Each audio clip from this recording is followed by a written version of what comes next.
This is the Rode handlebar bag. It's a welded 9-litre pack that uses our TPU strap fast fix system to fix to the handlebars and the head tube securely.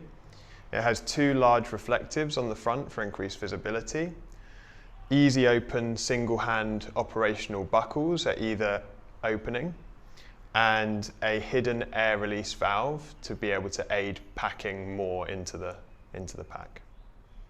Inside you'll find the handlebar bag itself, 3 small TPU straps for attaching to the handlebar bag and an extra as a spare, 3 medium TPU straps if you have a wider handlebar like an aero bar, and a spare, as well as fixing the bag to the head tube. And you have 1 large TPU strap as an alternative at the head tube. So once you've filled the pack, the best way to roll the bag is to roll 3 times so that you are seeing the seam.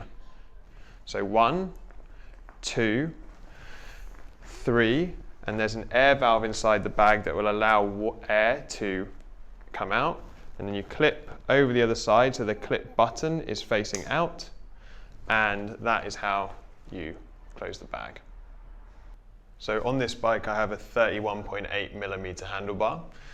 What we recommend you do first is I'm going to take the small straps in this case and place them over the rear hooks like this.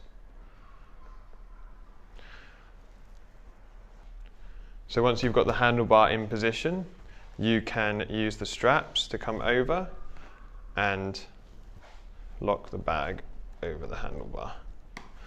These may seem a bit tight. If they're too tight, you can use more length at the back, or a longer strap if you have an aero handlebar. Next, we fit the head tube strap. In this case, I have such a small head tube, I'm going to use the shorter strap again, the spare one. What you do is you fix it over on the other side, and then you can bring it round and fix it to the hook on this side. Now this strap doesn't want to be too tight because the bag obviously needs to move around the head tube without doing any damage to the paintwork.